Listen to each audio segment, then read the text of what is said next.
7-footers with the mobility and athleticism to guard multiple positions are one of today's hot commodities. Kel'el Ware is elite as it gets around the rim with excellent hands and touch, which makes him one of the better pick-and-roll weapons in this draft. With physical tools as far as the eye can see, Ware is an incredibly interesting upside swing in a class full of potential contributors. Who is Kel'el Ware? What are his strengths and weaknesses? Let's get it.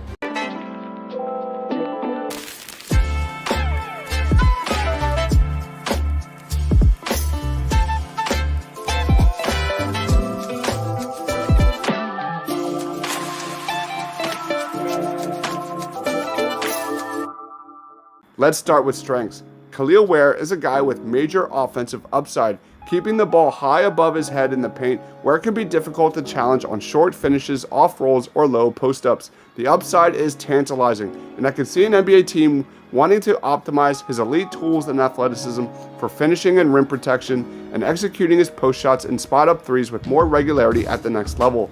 Ware has shown he can square up, rise, and fire from the elbows and short corners. He made 17 of 43s, and when defenders feel threatened by Ware's range, he looks capable of putting the ball down and getting to the rack off long strides. He's got good hands catching tough passes around the rim with the coordination to pivot toward the basket and finish from difficult angles. When it comes to finishing around the basket, this is a dunk contest where the athlete with phenomenal size and length. Let's watch some highlights.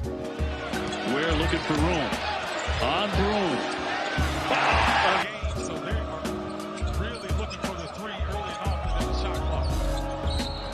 Down in the paint, setting up his shot. I said, when did you know that was going to be your day? So when I hit those 4 threes in a row to start the second half, I thought this might be a scoring day for me. Just you just described. Comes. It's McDaniel. Inside to Ware. Ware spin. Galloway drops it inside to Ware. Ware going to work. And that's been an issue for both of these teams. Both of them bottom 10 in the country in three-point shooting. By long. So a little 6-0 spurt for Maryland to get back in the ball game. Tough shot. Down inside, Kel'el Ware goes to work. Yes. Mbako early there. Maybe took 1 or 2 too many dribbles. Trying to find some more offense against this zone. That's a good way to go right there. Certainly a work in progress, but he's got too much talent offensively. Hello.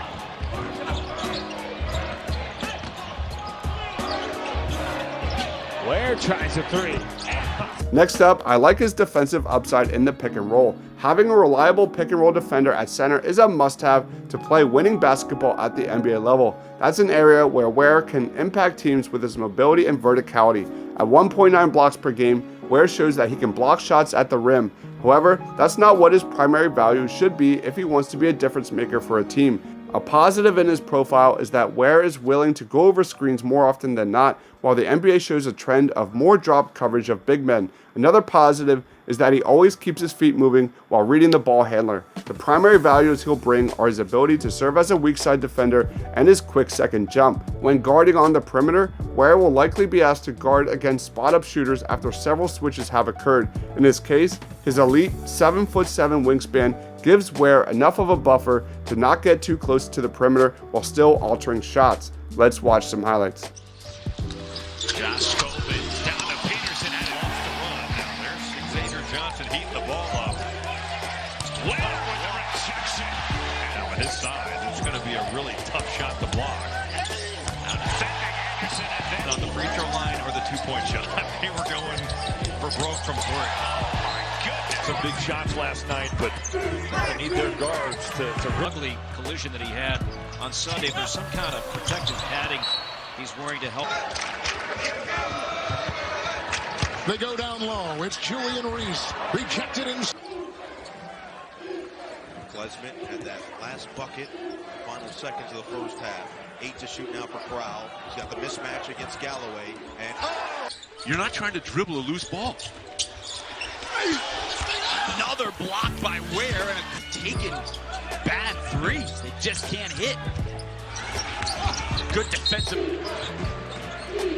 Gary, after Renew, went for the steal. And Ware just 1 for their last 7 from the floor.